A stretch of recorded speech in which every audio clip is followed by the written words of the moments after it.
Again, my name is Sophie McAllister. I did clinical research this summer with Dr. Elaine Koo, a nephrologist at UCSF, about renal recovery and mortality of patients with hepatorenal syndrome on outpatient dialysis. So hepatorenal syndrome is a severe complication of liver disease in which liver failure of any cause leads to subsequent kidney failure.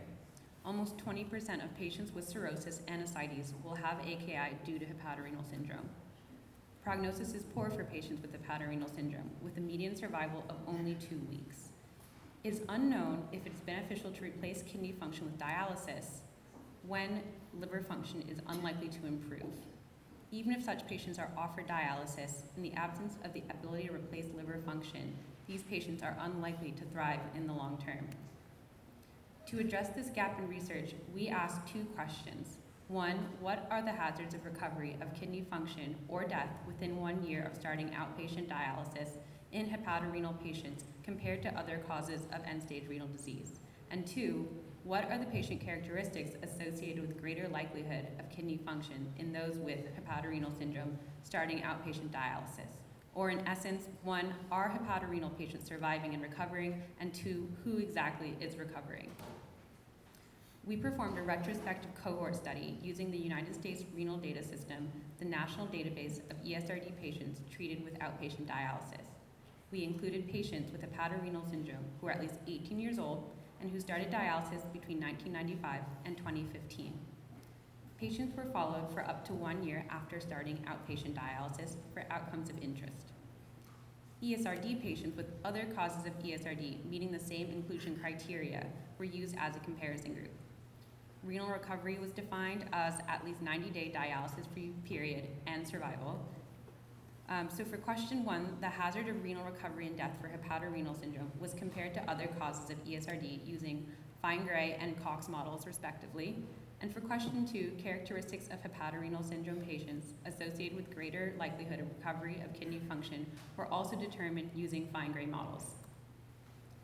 So first, patient characteristics. About 8,000 patients with hepatorenal syndrome were included in this study, and about 2 million patients with ESRD secondary to other causes were used as a comparison group.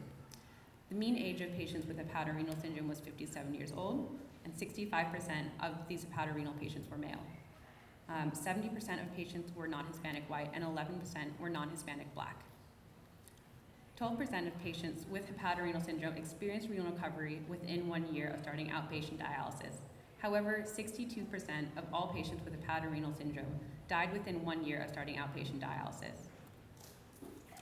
In our adjusted model, hepatorenal patients were more likely to recover renal function compared to patients with other causes of ESRD. Their hazard ratio is 1.15 and statistically significant. However, hepatorenal patients were also significantly more likely to die within 1 year of starting dialysis when compared to other ESRD patients. The hazard ratio for death was 2.32 and also statistically significant. Some selected characteristics associated with significant renal recovery were younger age and history of alcohol use. Characteristics associated with significantly lower rates of renal recovery were non-Hispanic black race, history of stroke, diabetes, or hypertension. In conclusion, ESRD patients with hepatorenal syndrome treated with outpatient dialysis have very high rates of mortality compared to ESRD patients with ESRD secondary to other causes.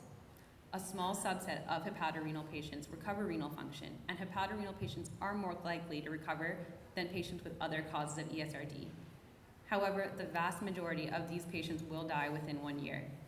Knowing the characteristics that predict renal recovery can help us better determine which hepatorenal patients are more likely to benefit from a trial of outpatient dialysis.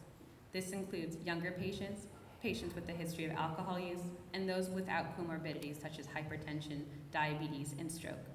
Further studies are needed to understand how to improve racial disparities in outcomes. I'd like to thank everyone who helped me in this project, including my PI, Dr. Elaine Koo, and Charles McCulloch, and Dr.